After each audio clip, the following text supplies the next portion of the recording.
in that order, then share the broadcast to invite your friends and your not so friendly friends. Tell them to join us. Maiyegun is live. And if you have done that already, yeah, thank you. A week ago, Livestock, the police IG of Nigeria, right, publicly announced that they have carried out the order of the President, that's Tinubu. And the order was that all the policemen who are now serving as bodyguards for VIPs, including politicians, right, are to be called back to their police barracks so that they could be deployed to needed areas where people are currently being starved of police presence. So it was kind of like a good idea. However, I think many of them never actually believed that they would do it that way.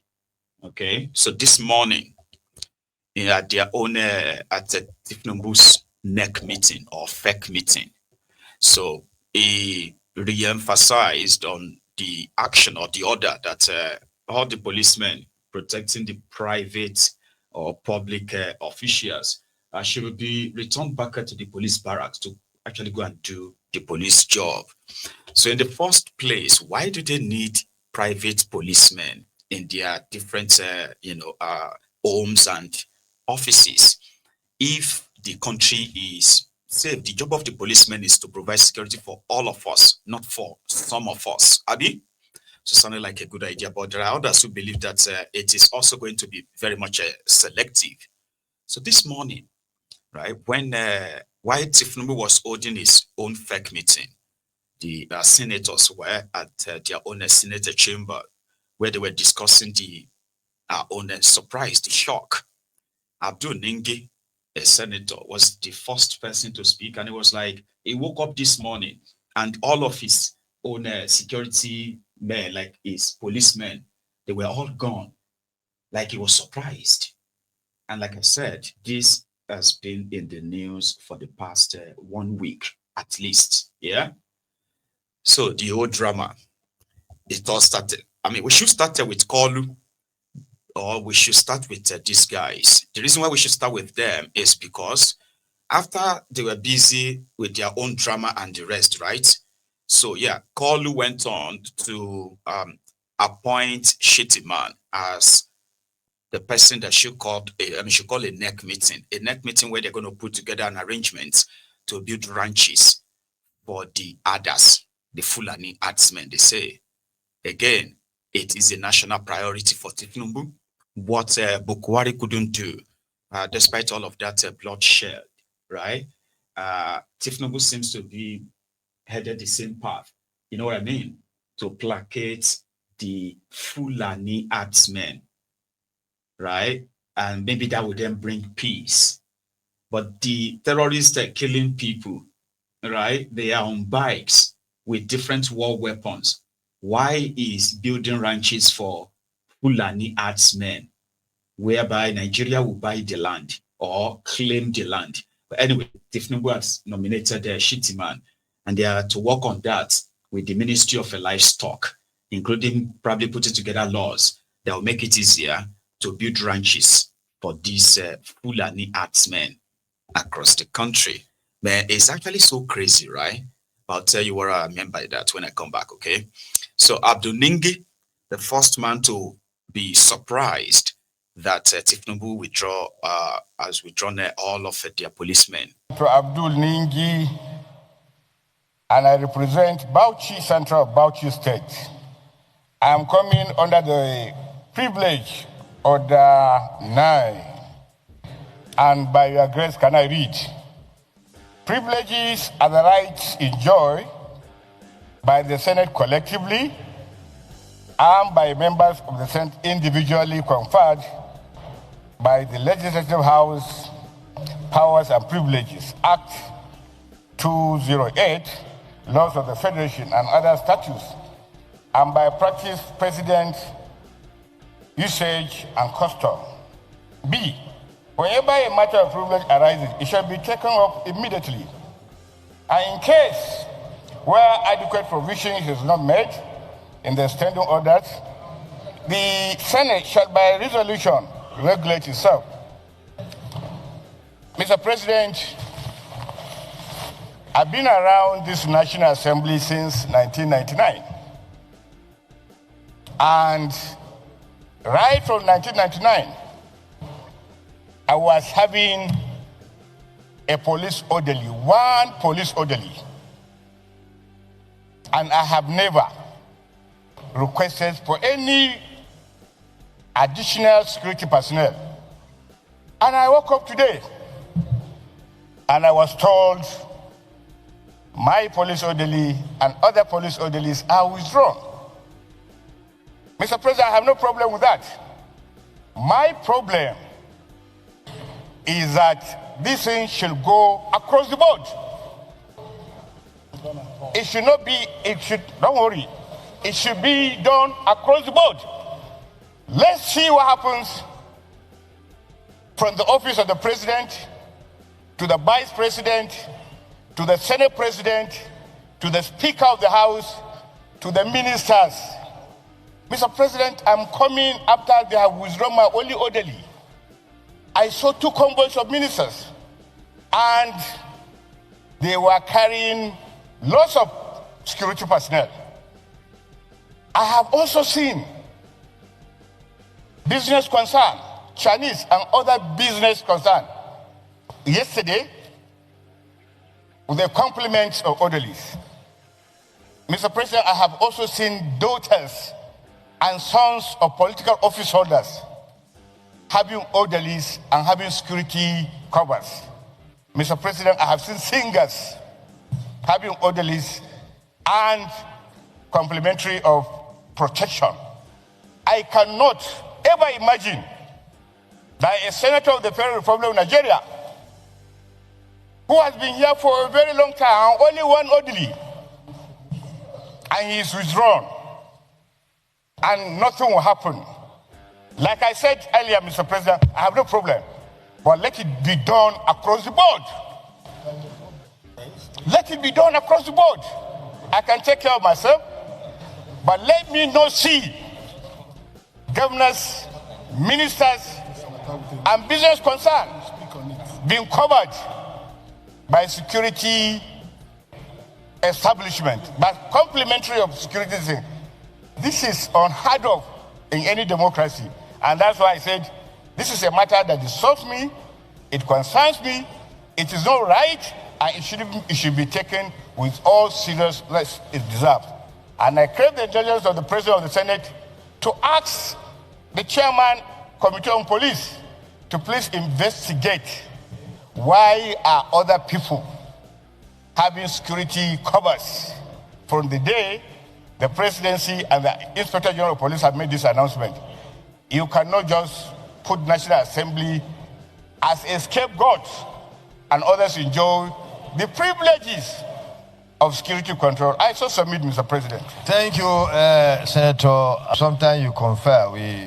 When you have issues like this, you do come to me, and then we get that sorted out. Sometimes you could sort that out, informally. But this time around, you brought it out to the attention of the entire Senate.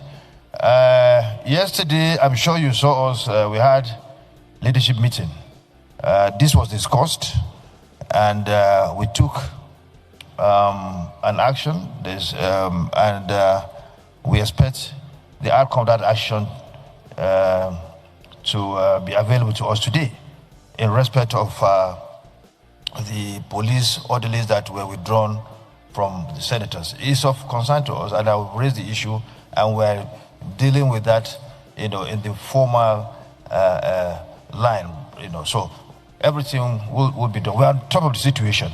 But in respect of those, the fact that the directive of Mr. President being flouted, where you have the class of persons that he just said, singers, businessmen, and what have you, having policemen. The chairman of the Police Affairs Committee should take nuisance lele. Nuisance ni àwọn eléyìí. the Senate of Nigeria is the highest lawmaking body for the country. And ordinarily, you would think their deliberations and their conversations would be like powered by sections of their own constitution, right? So I did a bit of a digging. Like, is there any part of the constitution that says that police orderlies should be provided for VIPs, politicians, senators, House of Rep members, governors, and the rest of them? Guess what? There is no constitutional provision at all. Not even for the president of the country. So they created an act under the Police Act. That was where they hide the whole thing. But right now, the military that doesn't even have that at all, right? They've extended it because, of course, the long-time military rule in Nigeria. The police, the establishment of a Nigerian police force is to provide security for everybody. According to the section 9, they say that your section 214 to 216, right, of your chapter 4, part 2, right, establishes the Nigeria Police Force and places it under the exclusive control of the federal government. Section 2152 to 4 also gives the president and though by delegation, the Inspector General of Police complete authority over the operational command and deployment of police force, police officers.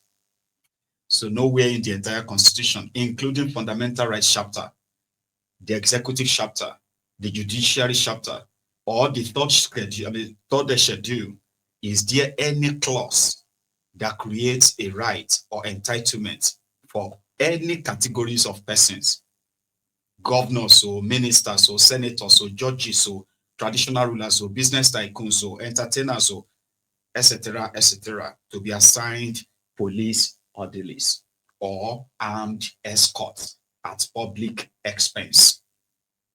So that was where they got the legal rigmarole. They said, as long as those services, right, are not paid for by the public. Do you get that now? The constitution didn't say they must have police orderlies. It also didn't say they can't have police orderlies, but it clearly said, as long as they are not, public is not paying for it. So that means having police orderlies around the senators and the rest of them, if it is coming out of their pockets, I would think the lawmakers themselves should ordinarily be like, we are paying for it. Okay, if they can no longer provide that, maybe we can get some private security and that should solve it, right? So what did Tinubu actually say? So at his own fake meeting today, that's a federal executive meeting, all right, with his ministers and others, Tinubu's statement. I said, and I called on the IG, and I hope the Minister for Police Affairs is here. So if you have any problem of security because of the nature of your assignment, please contact the IGP and get my clearance. The Minister for Interior should liaise with IGP and the civil defense structure to replace those police officers who are on special security duties, so that you don't leave people exposed. NSA and DSS to provide further information and form themselves into a committee and review the structure. it should be effected. We face challenges here and there of kidnapping and terrorism. We need all the forces that we can utilize.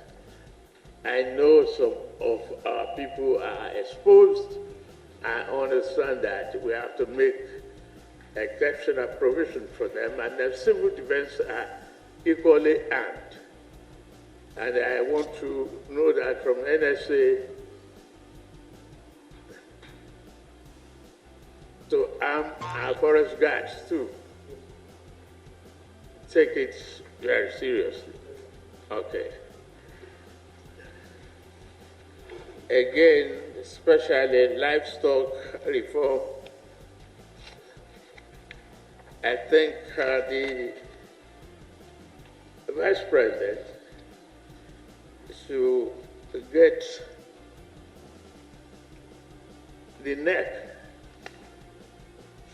first of all, to see which village or grazing reserves that can be salvaged or rehabilitated into ranches, livestock settlement.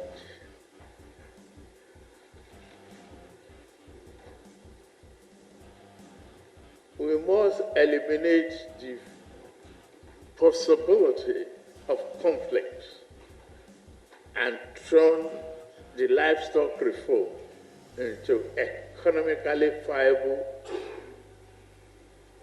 development. The opportunity is there.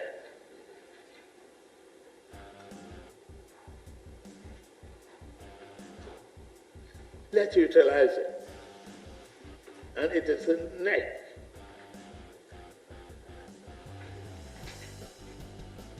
If we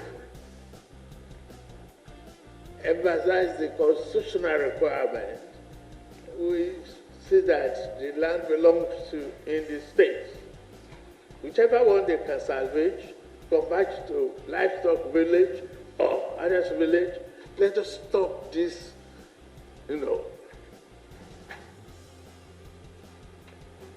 conflict area and turn it to economic opportunity and prosperity. Thank you very much. ọ̀rọ̀ tó sọ yìí ọ̀ ń ṣeré ni àbọ̀ ń ṣí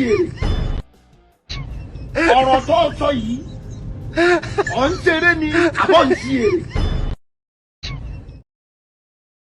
Because I don't understand this issue of giving lands to Fulani herdsmen in order for us to have peace.